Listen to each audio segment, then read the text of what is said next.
Bonjour à tous. Dans ce magazine Hors les murs, je vous emmène une nouvelle fois en Irak et plus précisément à Erbil, la capitale de la région autonome du Kurdistan. C'est l'une des plus anciennes villes du monde, avec sa citadelle habitée depuis près de 6000 ans. Alors pourquoi venir ici maintenant? Eh bien, souvenez-vous. Dans la nuit du 6 au 7 août 2014, le prétendu État islamique Daesh, qui occupe déjà Mossoul, chasse près de 100 000 personnes de la plaine de Ninive, des chrétiens, mais aussi des yézidis et d'autres minorités. Les chrétiens, pour l'essentiel, vont trouver refuge ici, à Erbil, dans des camps de déplacés. 2 années plus tard, la plaine de Ninive est libérée et les chrétiens commencent petit à petit à revenir dans les villages. En mars 2021, ils exultent de joie. Le pape leur rend visite. Après Bagdad, Our et Nadjaf, François vient prier à la cathédrale de Karakosh et il célèbre la messe au stade d'Erbil. Aujourd'hui, il reste peut-être 10% du 1,5 million de chrétiens que comptait l'Irak avant 2014. La statistique est décourageante, mais avant d'être des nombres, ce sont des personnes, des familles, des histoires singulières. Alors, 10 ans après cette nuit terrible de l'Exode, j'ai voulu retourner voir ceux que nous avons croisés dans nos reportages au fil de ces années. Avec une équipe de KTO, accompagnée par l'œuvre d'Orient, nous sommes venus donner la parole à Ibrahim, Shahad, Samir et Ronza, Dylan et d'autres. Je vous propose aujourd'hui tout simplement d'aller voir comment ils vont, à quoi ressemble leur vie, ce qu'ils espèrent de l'avenir. Mais avant toute chose, direction le grand séminaire à Erbil, à la rencontre du patriarche Louis-Raphaël Sako. Les Chaldéens, c'est la plus grande église catholique en Irak. Et le cardinal Sako vient de passer presque une année ici à Erbil, dans une sorte d'exil. En juillet 2023, l'État irakien avait abrogé le décret qui lui donne sa reconnaissance officielle. Alors, en signe de protestation, le cardinal Sako avait quitté Bagdad. Un bras de fer s'en est suivi et puis un compromis a été trouvé. Et au début de cet été, il est retourné vivre dans son patriarcat. Mais je profite d'un de ses passages ici pour l'interroger sur la situation.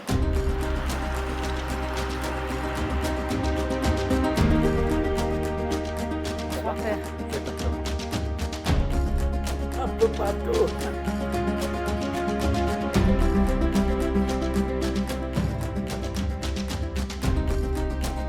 C'est vrai que la situation a un peu changé, mais pas beaucoup.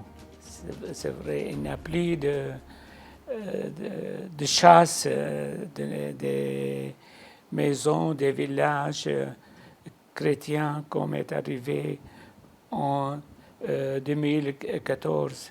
Mais l'immigration continue à cause de la corruption, sectarisme, haine et aussi chômage. Et les gens n'ont pas beaucoup de confiance dans l'avenir. Pour les chrétiens en Irak, donc, ils sont considérés comme une deuxième ou troisième catégorie parce que l'Irak n'est pas un pays, disons, avec un régime séculaire. C'est un pays dont l'islam est la religion d'État et les autres religions sont reconnues d'une manière ou d'une autre. Et personnellement, tout le temps, je demande aux responsables du gouvernement de se baser sur la citoyenneté et non pas sur la religion. La religion est une affaire pour les personnes qui l'acceptent ou qui la refusent, alors que l'État n'a pas de religion ou ne doit pas avoir la religion. Et tout le statut personnel, les lois sont un peu influencées par la religion et viennent du temps des Ottomans. Ce qui est très étonnant, Éminence, c'est qu'on se souvient tous de 2021, et suite de la visite du pape avec une belle espérance qui est née avec ce jour de la fraternité qui avait été reconnu pour toutes les minorités, pas seulement les chrétiens, mais toutes les expressions religieuses dans le pays. Là, on revient, 3 ans plus tard, on a l'impression que... Je crois la population, c'est-à-dire le pape, à changer la population, la mentalité et aussi la position, le comportement avec les chrétiens. C'est tout à fait différent maintenant. Et vous savez, j'ai beaucoup eu d'appui de la part des musulmans, que ce soit des musulmans du clergé musulman, ou bien des dignitaires, ou de simples gens. Beaucoup, beaucoup, beaucoup. Parce qu'avec la visite du pape, ils ont connu cette communauté chrétienne qui vit chez eux. Et tout le temps, quand je rencontre les gens dans la rue ou à l'aéroport ou quelque part, ils me disent, vous êtes un véritable citoyen, vous défendez tous les Irakiens, pas seulement les chrétiens. Nous sommes très fiers de vous. Mais n'ayez pas peur, nous sommes avec vous. Déjà, me donne beaucoup de courage et de confort. Qu'est-ce que vous dites aujourd'hui à un Chaldéen qui vous écoute, qui peut-être est dans un autre pays de la région, qui ne sait pas comment construire sa vie? Est-ce qu'il revient malgré toutes les incertitudes que vous avez données au début? Parce que c'est difficile ici. Est-ce qu'il faut revenir? C'est difficile, mais ce n'est pas impossible. Il faut avoir la patience et le courage à résister. Donc,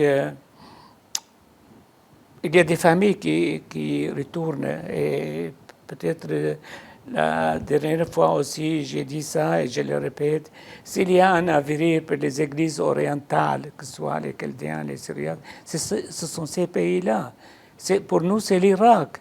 Avec le temps, les Chaldéens qui sont en France ou en Amérique ou en Europe seront assimilés dans leur société et ils perdront leur identité et même donc la langue.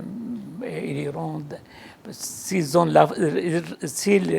garderont leur foi, ils vont dans des églises latines ou ça. Ça, c'est normal. Mais s'il y a une continuation et une église un peu dynamique, je dirais aussi bien réformée, c'est ici. Pour nous, c'est l'Irak, pour les maronites, c'est le Liban. J'ai encore deux questions, Éminence. D'abord, est-ce que vous pourriez nous dire, parce qu'on parle beaucoup des difficultés, c'est vrai qu'il y en a, est-ce que vous pourriez nous dire une chose, un événement, une rencontre qui vous a récemment procuré de la joie dans votre mission de patriarche? Le retour à Bagdad et la messe à Saint-Georges, l'église était pleine et la cour, c'est-à-dire était aussi pleine, beaucoup de gens, même quelques musulmans, et des chrétiens de toutes les dénominations étaient là. Ils ont fêté ça, ils ont apporté des gâteaux, des bougies, et chanté les Alléluia, tout ça. Ça m'a beaucoup encouragé et donné un grand soutien pour sentir donc leurs problèmes et être proche d'eux et les défendre et les protéger. Et la dernière question, pour ceux qui nous regardent, de quoi avez-vous besoin? Je dirais à tous, surtout aux Français et à l'Église de France qui a été très proche de nous pendant, disons, la crise d'ISIS. Ils ne nous ont pas oubliés et je dirais de ne pas nous oublier. Ne pas nous oublier, donc, c'est faire quelque chose pour nous soutenir au niveau politique. Ils ont des relations avec le gouvernement irakien, tout ça. Ils peuvent influencer le gouvernement, corriger le gouvernement. Donc, un régime de citoyenneté, d'égalité, de justice pour tous les Irakiens. Peut-être maintenant, nous n'avons pas beaucoup besoin d'une aide matérielle. Des autres ont beaucoup plus besoin de nous, les Libanais ou bien les Palestiniens. Mais nous avons de ce soutien, ce support moral, humain et aussi politique. Ça, ça changera. Donc, cette indifférence de l'Europe nous scandalise. Donc, la laïcité est une grâce, disons, mais aussi tenir compte des autres, être solidaire, être solidaire. Nous avons besoin de la solidarité pour pouvoir continuer notre vie normale dans notre pays. Merci beaucoup, Béatitude, de nous avoir reçus ici dans votre résidence à Erbil, qui a été votre résidence pendant quelques temps. Voilà, en exil intérieur avant le retour à Bagdad. Merci beaucoup. Merci beaucoup.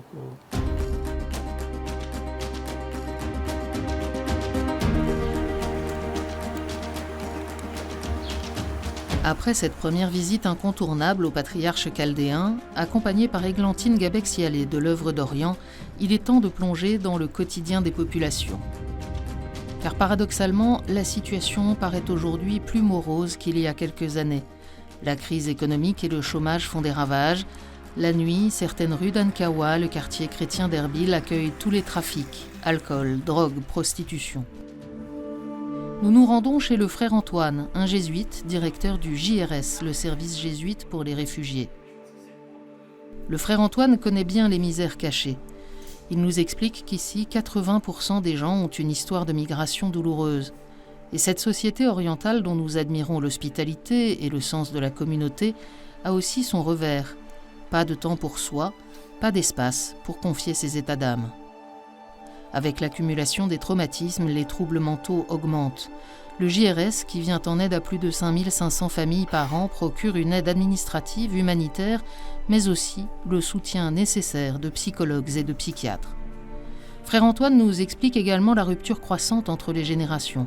Les plus jeunes, qui n'ont pas connu Daesh et rêvent de chanteuses américaines vues sur les réseaux sociaux, se sentent frustrés dans leur propre culture. Beaucoup rejettent aussi bien les traditions que les églises.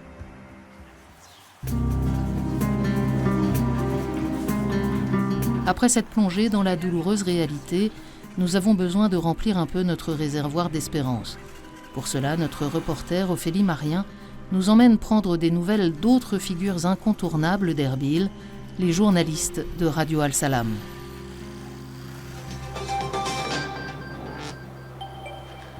Varbaş godarın hoştevi Semir Herboy mal radyoya salam kortayek jenu çayan peşkeş dikem. Nous sommes à Erbil, dans les studios de Radio Al-Salam. Cette radio a été créée pour donner une voix aux réfugiés et déplacés en Irak, puis a couvert la reconstruction du pays et s'ouvre maintenant à de nouvelles thématiques. Une de ses particularités, chaque journaliste qui y travaille est issu d'une religion ou communauté différente, d'Irak ou d'ailleurs. Ronza est yézidi et elle est journaliste à Radio Al-Salam depuis 2016. أخوة تحديدا وخصوصا سنجار لأنه ما حدث في سنجار العالم أجمع شهد ما حدث هناك. كانت بداية الأحداث صعبة جدا. الناس أصبحوا مشردين بلا مأوى لاجئين نازحين وأيضا الأعمال التي اقترفت بحق اليزيديين في سنجار منها خطف وقتل وسبي. Pendant la conférence de rédaction, elle donne quelques explications à Marion qui part bientôt en reportage auprès de la communauté yézidi. There is the place in the Lalesh temple where there's the water. No, so I will show you a video when I went there. Now the new baby when they born, you should took them there just to put some water on them. Dans cette expérience-là, quand on est en conférence de rédaction tous ensemble, on s'intéresse à tous. Et en fait, les journalistes vont couvrir l'actualité en fonction de leur disponibilité ou de la langue qu'ils parlent, sans s'interroger de savoir si, parce que je suis kurde, je ne peux pas couvrir une actualité chrétienne, etc. C'est un vrai mélange, un vrai partage. Et je pense que c'est ce qui fait la force de ce média, donner la voix à tout le monde, sans faire de préférence. On reste la voix des sans-voix, la voix de tous et toutes. Et je crois que c'est un message très puissant dans l'Irak d'aujourd'hui. Samir, kurde et musulman, travaille pour cette radio depuis ses débuts. Il rentre chez lui en banlieue d'Erbil après son émission du soir. Cette expérience professionnelle, depuis presque 10 ans, a profondément changé sa vision des choses et a eu une influence sur sa vie personnelle. Bien sûr, Radio Assalam a changé beaucoup ma vie. Et grâce à... Parce qu'avant d'arriver et de venir à Radio Assalam, je ne connaissais pas les gens d'autres communautés. Par exemple, j'ai jamais parlé avec un chrétien, avec un yézidi, même avec un arabe. Je viens dans une région qui est proche des frontières de la Turquie, donc c'était pas quelque chose de normal pour moi tout au début de parler avec eux, de vivre avec eux, de partager ma vie avec eux. Donc, grâce à Radio Assalam, aujourd'hui, je suis quelqu'un beaucoup plus ouvert avec d'autres communautés, avec d'autres religions. Après une demi-heure de trajet, Samir arrive enfin chez lui, où il retrouve son fils de 2 ans, Milan. Voilà. Aujourd'hui, surtout avec ce qui s'est passé à l'époque de l'État islamique, la même confiance qui existait avant 2014, aujourd'hui il n'existe pas. Et on espère ce qui existe dans Radio Assalam, on voit dans notre pays, ça veut dire coexistence et vivre ensemble en paix. Actuellement, Radio Al-Salam ne couvre que le nord du pays. Samir espère qu'un jour, elle pourra devenir une radio pour tout l'Irak afin de diffuser encore plus largement son message de coexistence. Et on se retrouve maintenant à la Maison de l'Œuvre d'Orient à Erbil avec une jeune femme, Shahad El-Khoury. Bonjour Shahad. Bonjour Philippine. Merci d'avoir accepté de nous rencontrer, de nous parler un petit peu de votre vie. Peut-être on a envie de savoir, de commencer par le commencement, j'ai envie de dire, de savoir d'où vous êtes, où est-ce que vous avez passé votre enfance. En fait, moi, je suis née à Bassora, la ville qui se trouve au sud de l'Irak, mais j'ai grandi dans la ville de Mossoul. Mon enfance peut être rassemblée de l'enfance des autres Irakiens qui vivaient à l'époque. Dans les années 90, comme vous le savez, l'Irak était sous l'embargo, donc la vie n'était pas facile pour tout le monde. On a vécu à Mossoul jusqu'au 2008-2009. Après, on était presque obligé de quitter cette ville qui est devenue très difficile. Et c'est pour ça qu'on est parti vers le nord, vers le Kurdistan irakien, où je vis aujourd'hui avec ma famille à Erbil. Entre-temps, vous avez fait vos études en France pendant plusieurs années. Moi, je suis partie en 2009 pour poursuivre mes études à l'université de Bordeaux. Ce départ, dès l'admission à l'université, était un défi pour moi parce que quand je suis partie, je ne parlais pas du tout le français. Et c'était aussi la première fois pour moi de quitter ma famille et de vivre toute seule, de me retrouver toute seule dans un pays étranger. Après, en 2016, j'ai décidé de rentrer chez moi. J'allais vous demander justement, parce que 2009, le temps des études, vous commencez à travailler et 2014 ici, oui, la catastrophe avec Daesh et puis 2016, fin 2016, la libération de la plaine et vous décidez de revenir ici. Je ne vous cache pas qu'en 2014, quand j'étais en France et quand j'ai vu tout ce qui s'est passé pour mon pays, j'étais très inquiète et j'ai même demandé à ma famille de me rejoindre là-bas.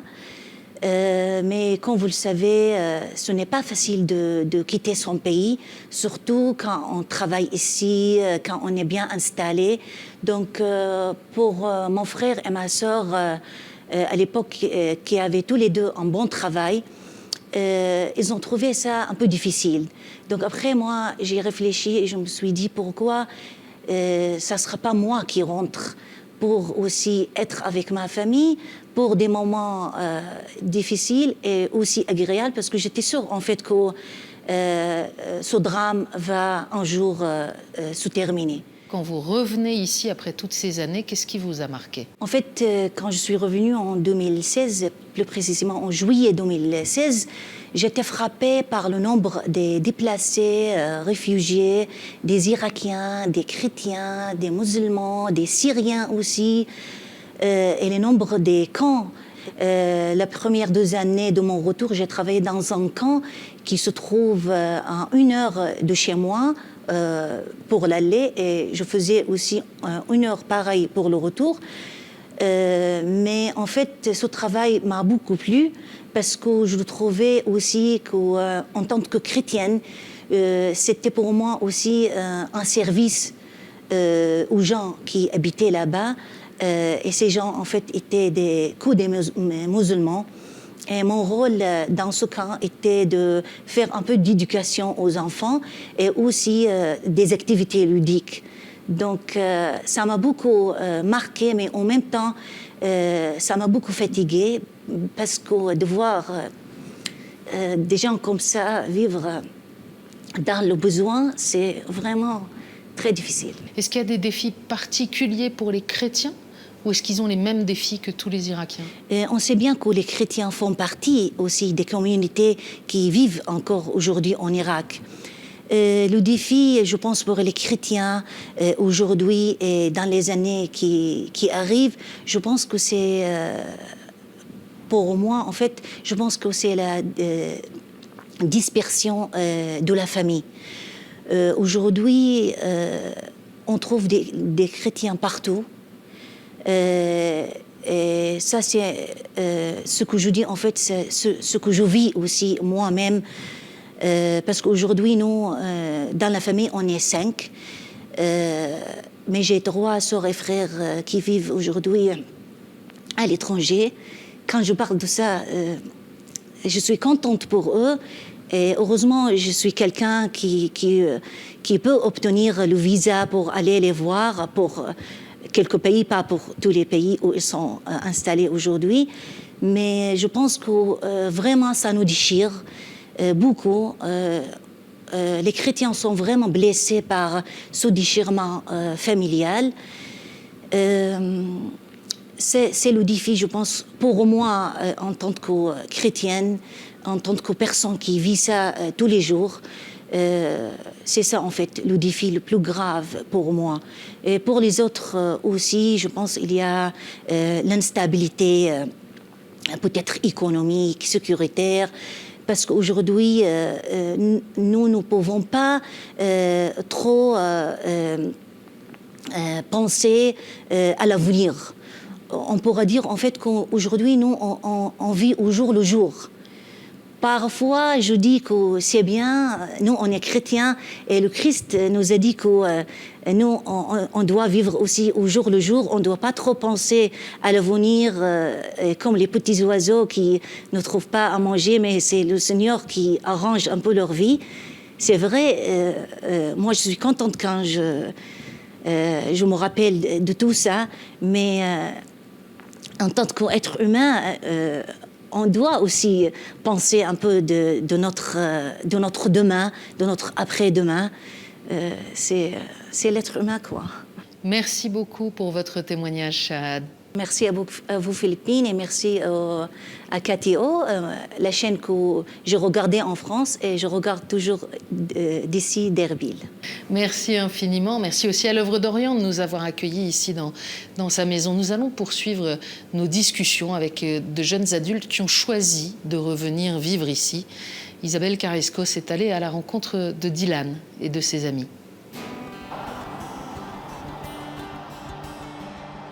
Je m'appelle Dylan, je suis franco-irakien, je suis né ici à Erbil, j'ai grandi en France, à Nantes, et je suis revenu m'installer ici en 2019.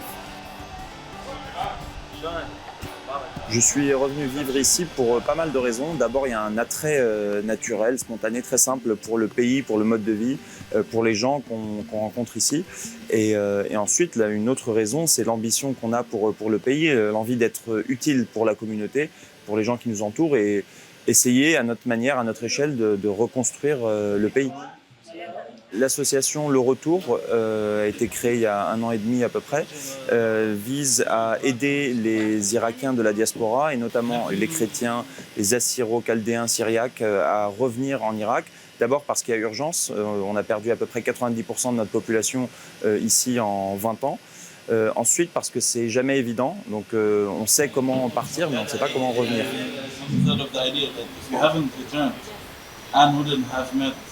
They wouldn't have met, the wedding wouldn't have happened. I spent many years struggling with my identity because I was an Assyrian, but I didn't feel Assyrian where we lived at all. I grew up in Montreal, and so there was not a big community. And I was like, who am I? So I thought maybe if I go back, I'll be able to kind of reconcile those two identities. Well, for me personally, when I hear stories like that, it makes me really happy.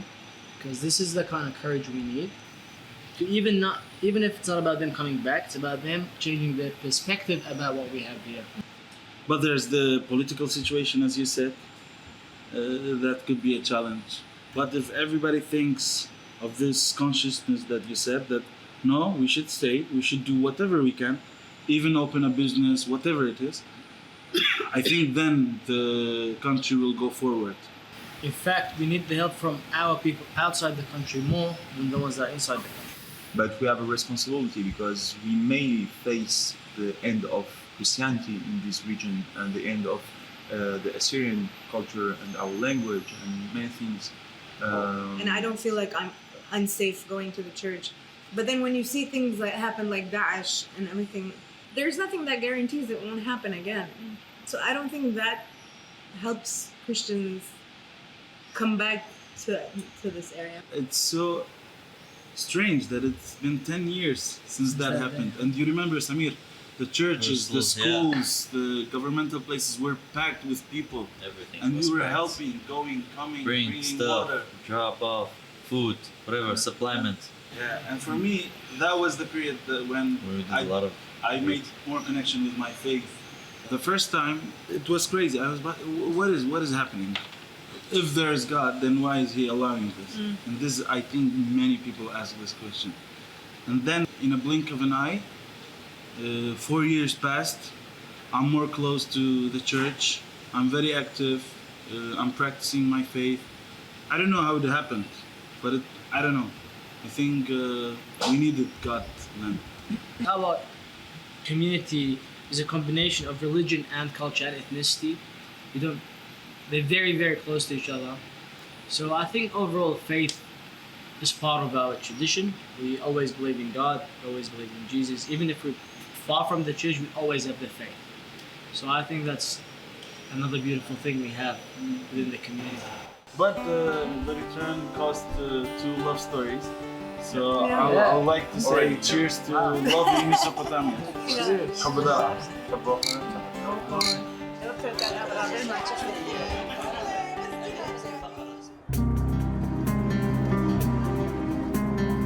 Revigoré par le témoignage de ces jeunes chrétiens rencontrés dans la capitale du Kurdistan irakien, il est temps pour nous de prendre la route de la plaine de Ninive.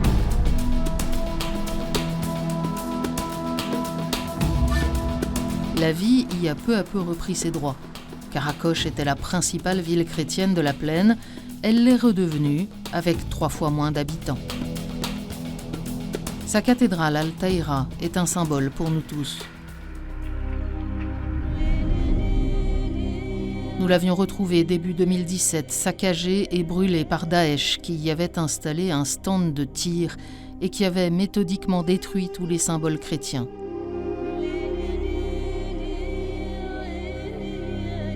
Cinq ans plus tard, en 2021, une joie immense avait rassemblé toute la population autour d'un événement historique, la visite du pape François, venu prier dans la cathédrale restaurée. L'espoir renaissait.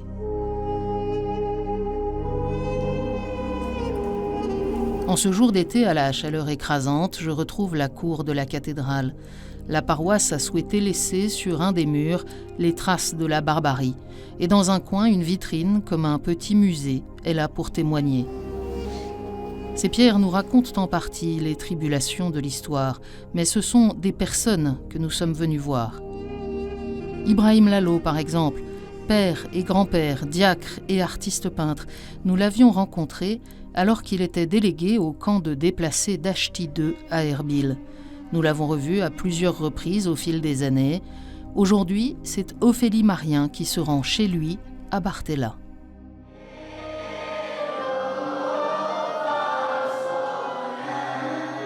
Ce matin, Ibrahim est à l'église Saint-Georges de Bartella avec les enfants qui préparent leur première communion. En tant que diacre de l'église syriaque catholique, c'est l'une de ses activités quotidiennes. Il retourne ensuite chez lui, à quelques minutes à pied. On a des activités avec les jeunes qui restent ici, comme scouts, et on a d'autres activités. J'enseigne le catéchisme pour les enfants, pour les grands. Et je retourne chez moi à la maison. Sa maison, qu'il avait dû abandonner en 2014, fuyant Daesh. Ce n'est que 2 ans plus tard qu'il avait pu la retrouver. Je me souviens de le premier jour que je suis entré après la libération. Il était tout vide et il y avait tous mes dessins qui étaient par terre, qui étaient jetés par terre. Et la porte aussi était cassée. C'était un jour de mélange entre la joie et entre la tristesse. Et surtout quand on voyait sur les murs l'écriture « Ad-Dawla al-Islamiyya », l'État islamique.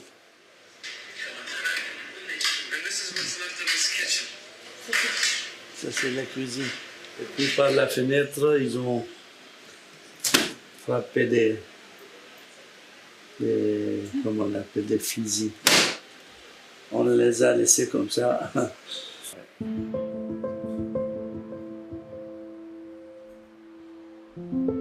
De temps en temps, aux télévisions, on parle de Daesh, je ne sais pas quoi, alors on renouvelle les souvenirs de Daesh, comment on a quitté la maison, c'est toujours... On ne peut pas vraiment, jusqu'à maintenant, oublier. Peut-être nos enfants, nos petits, ils vont oublier. On a toujours cet espoir qu'un jour, peut-être, il y aura un changement et qu'on peut continuer de vivre ici. Aujourd'hui, Ibrahim vit dans cette maison avec sa femme, 2 de ses fils, ses belles-filles et ses petits-enfants. Alors ici, c'est la piscine pour les petits. Et comme il fait toujours chaud, ils ont besoin de nager. Un quart seulement de la population de Bartella est revenue y habiter après la libération de la plaine de Ninive. Certaines familles sont restées à Erbil, d'autres ont quitté l'Irak. La plupart des voisins d'Ibrahim ne sont jamais rentrés à Bartella. Ils ont laissé leur maison. 1, 2, 3, 4 voisins, on est tous seuls ici. On est tranquille, mais les hommes, ils ont besoin d'être avec les autres. C'est bien. C'est comme ça. La vie a repris à Bartella depuis sa libération en 2016. Mais le retour à la sécurité ne suffit pas à effacer le traumatisme vécu par les habitants.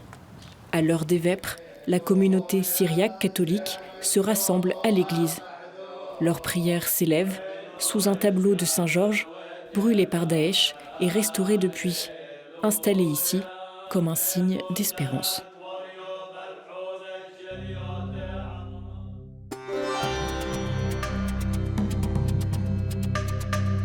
Retour à Karakosh, où nous retrouvons le père dominicain Amir Jagé.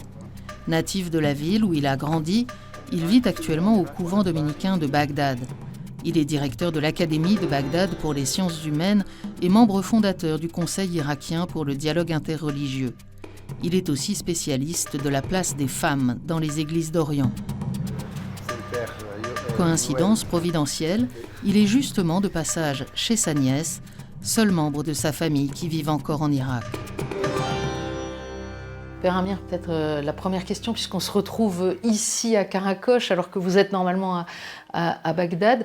Comment est-ce que vous sentez l'état d'esprit des fidèles, des chrétiens ici? Quand on vient à Karakosh, maintenant, quand je viens, je sens quand même les gens, ils veulent vivre.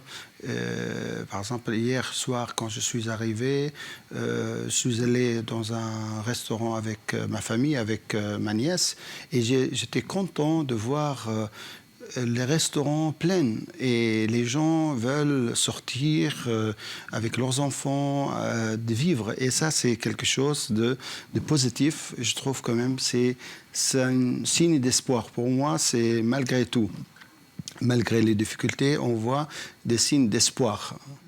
Vous avez grandi ici, votre famille est de Karakosh, même si beaucoup sont partis à l'occasion des événements avec l'invasion de Daesh. Est-ce que la vie d'aujourd'hui, elle ressemble à la vie d'avant tout ça, à l'ancien Karakosh, ce que vous avez pu connaître quand vous étiez jeune? C'était complètement différent. On vivait beaucoup plus simplement et se vivre ensemble. Moi, dans mon enfance, j'avais beaucoup de copains musulmans, des villages musulmans qui venaient chez nous. On avait une petite boutique et la plupart de nos clients, c'était des musulmans.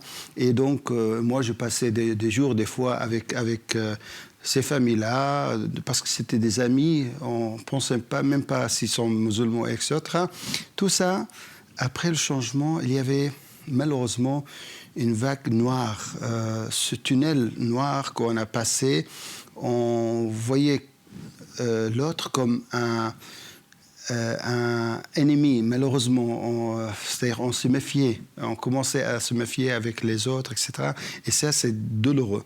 Aujourd'hui, si je reviens à Karakosh, bien sûr, aujourd'hui, Karakosh est différente. Parce qu'avant Karakosh, il y avait une période 50 000 habitants. 50 000.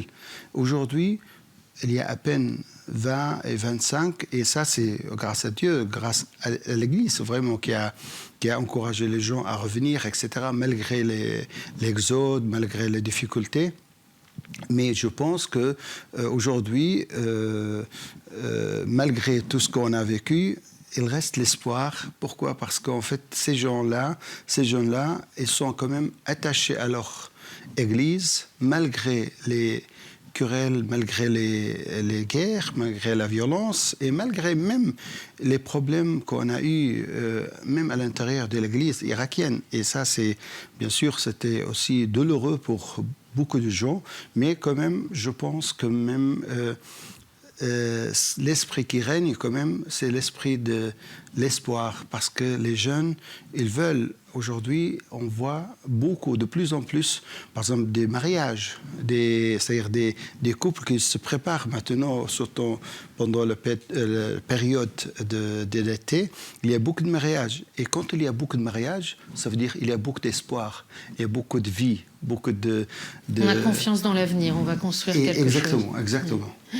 Vous parliez des divisions, on le sait, on en parle aussi. Les chrétiens eux-mêmes sont souvent divisés entre eux. Et moi, j'entends beaucoup de jeunes, on rencontre beaucoup de jeunes qui nous disent qu'ils sont fatigués de leurs églises, quelle que soit l'église à laquelle ils appartiennent. Ils n'ont plus confiance dans la hiérarchie de l'église, dans l'institution de l'église. Ils croient en Dieu, ils gardent leur identité, ils prient même, mais... L'Église, c'est très compliqué. Est-ce que c'est juste nous qui rencontrons des jeunes qui nous disent ça? Est-ce que c'est une réalité? Non, ça, c'est une réalité. Et c'est une réalité au-delà de notre milieu chrétien. C'est-à-dire, la jeunesse aujourd'hui a ras-le-bol d'une violence, des clergés, des fois, qui utilisent la religion pour leur propre intérêt. Aujourd'hui, les jeunes de Karakosh, comme tous les jeunes d'Irak, aujourd'hui, ils veulent vivre aussi. Ils veulent vivre, ils ont marre de ces histoires de conflits, de violences. Et quand ils voient, par exemple, au sein de l'Église, cette violence, c'est pas violence, mais ce conflit, ces querelles, ces difficultés, ils disent, mais on a marre de ça. On veut vivre notre foi en tant que chrétien, tout simplement être attaché à notre Église, être attaché à notre foi, à notre appartenance au Christ qui nous rassemble. Je voudrais qu'on dise un mot de la situation des femmes, Père Amir. Vous avez étudié depuis très longtemps la situation des femmes dans les églises du Moyen-Orient, dans l'église syriaque en particulier. Vous avez fondé un centre pour les femmes battues. Est-ce que la situation des femmes, elle évolue aussi dans cette communauté? Moi, je pense que la femme, c'est pas seulement moitié de la société, c'est beaucoup plus important que moitié de la société.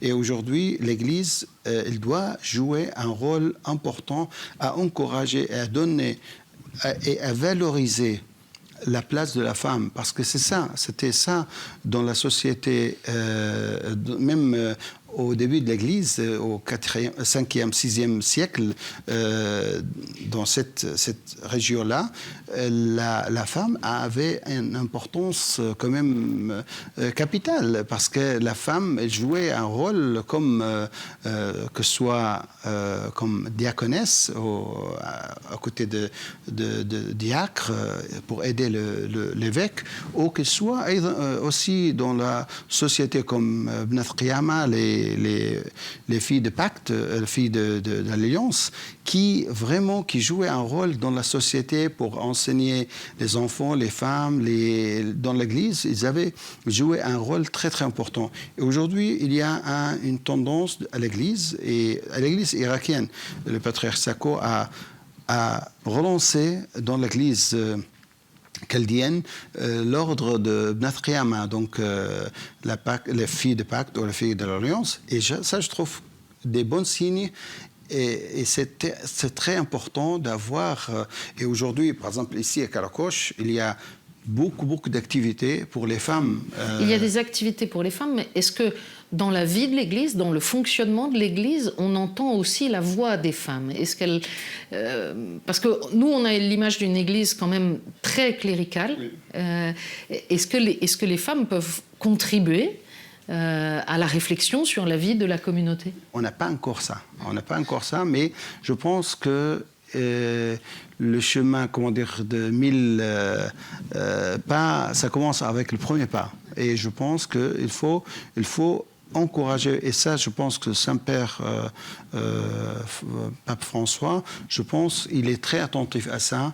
Et il encourage ces évêques. C'est pas facile, bien sûr, je sais très bien, mais quand même, je pense que l'Église commence maintenant à au moins revaloriser un petit peu la place de la femme. Et je pense que c'est aussi, il faut entendre ce message de l'Église universelle ou de l'Église catholique, qu'il faut vraiment être attentif pour vraiment donner à la femme son rôle. Aujourd'hui, qu'est-ce qui peut faire que des jeunes familles, gardent confiance dans l'avenir pour construire quelque chose? Oui, moi je dis que malheureusement, en Irak, depuis le changement de régime, depuis 2003 jusqu'à aujourd'hui, c'est les petites minorités qui ont payé le prix le plus fort, le plus important. Et c'était toujours les sunnites, les chiites, etc., les composantes importantes des pays, ils réglaient leurs problèmes, leurs conflits entre eux, sur le billet ou sur le dos des minorités, que ce soit chrétiennes, yézidis, sabéens, etc. Et ça, c'est une réalité, une triste réalité. Aujourd'hui, quel espoir, bien sûr, aujourd'hui, ce qui a amené que toutes ces minorités-là, aujourd'hui, il y a seulement peut-être 10%, 20% de ces minorités-là, et le reste sont partis. Aujourd'hui, il y a beaucoup de musulmans qui combat, qui lutte avec ces minorités-là pour que l'Irak reste cette mosaïque de diversité. Et je pense que c'est ça, avec cette élite des musulmans qui veulent que cette mosaïque reste, l'Irak, s'il n'y a pas de minorité, s'il n'y a pas des chrétiens, s'il n'y a pas des yazidis, s'il n'y a pas des Sabemandaï, ce n'est pas l'Irak. Et je pense que c'est ça l'espoir. Et ça veut dire que pour les chrétiens, il ne s'agit pas d'être un petit reste qui reste ici entre eux pour dire qu'ils restent des chrétiens comme si c'était un musée. Ça veut dire que pour répandre l'évangile, pour annoncer la bonne nouvelle, c'est aussi dans la relation avec les autres. Exactement, parce qu'en fait, ce n'est pas en se renfermant qu'on va conserver notre présence et notre avenir. C'est en s'ouvrant. Et je pense qu'aujourd'hui, et moi je donne toujours cet exemple, toutes ces écoles privées, écoles chrétiennes, des sœurs, etc., qui travaillent dans une société majoritairement non chrétienne, musulmane, etc., mais qui travaillent pour le vivre ensemble.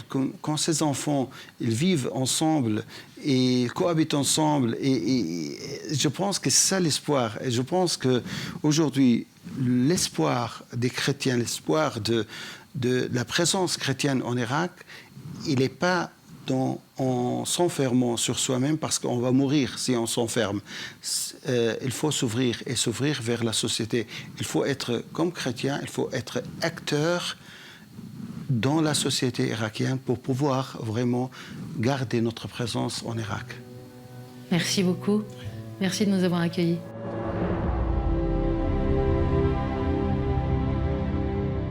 Le père Amir et beaucoup de nos interlocuteurs insistent sur le rôle des écoles chrétiennes qui accueillent jusqu'à 90% d'élèves musulmans pour former les citoyens de demain.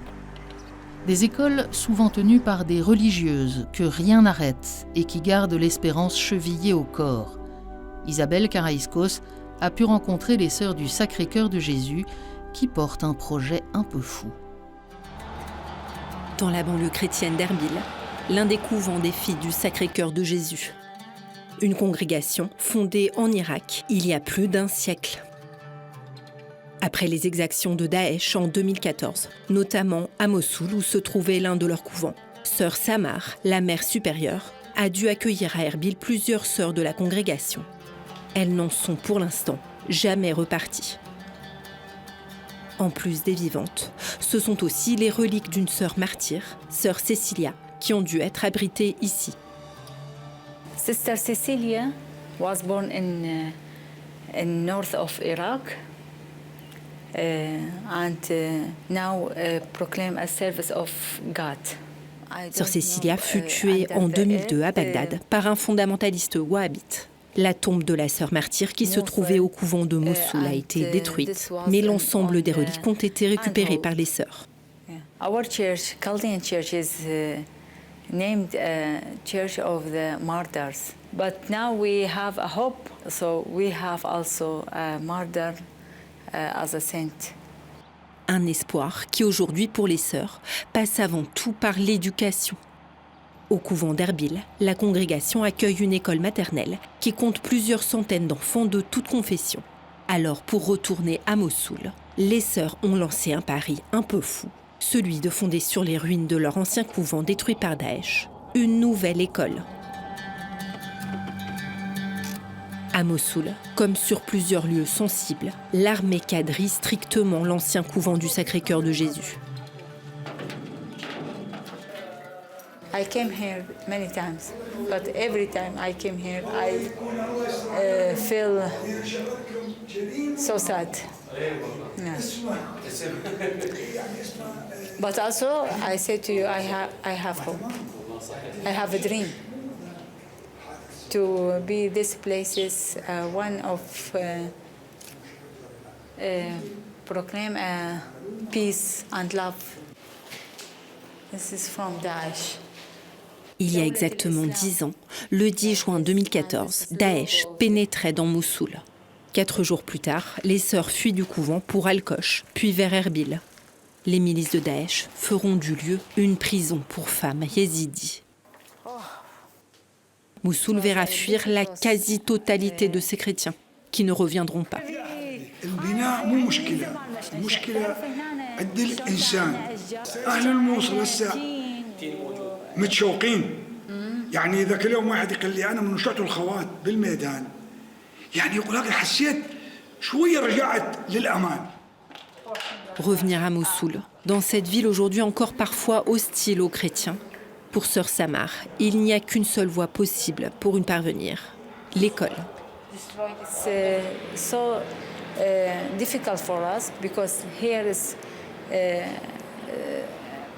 no Christian family, no churches, no pastoral work. But we can start a new mission in Mosul with any families, Muslim families, Kurdish families, I don't know, maybe in future Christian families, start with the new generation, with the children, to teach them a new culture, a new education. Yes, it's a big challenge, but also it's a big belief. We will do something. Une fois l'école maternelle achevée, les sœurs projettent de fonder un collège puis un lycée et d'en faire, en partenariat avec le consul français de Mossoul, le premier établissement de langue française de la ville.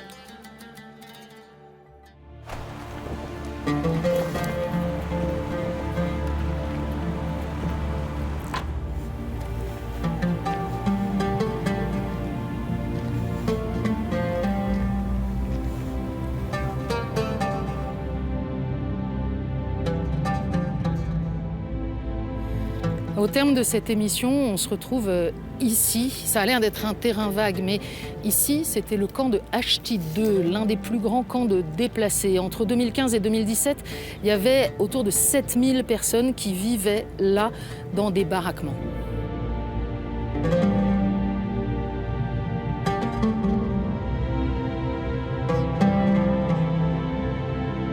Vous l'avez vu avec ce projet un peu fou des Sœurs chaldéennes du Sacré-Cœur de rouvrir une école à Mossoul. Il y a ici, aujourd'hui, des chrétiens qui font des projets d'avenir en dépit des incertitudes.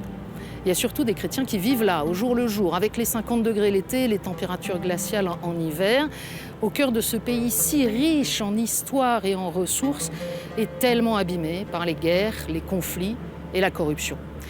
Ces chrétiens, ils veulent être des citoyens comme les autres, en pouvant garder leur identité. Et les jeunes en particulier, comme la majeure partie des jeunes musulmans, veulent sortir des conflits religieux et construire une société où chacun ait sa place et sa liberté de conscience. Ils sont peut-être moins de 200 000 aujourd'hui, les chrétiens d'Irak, mais j'espère vraiment que cette émission vous les aura rendus un peu plus proches.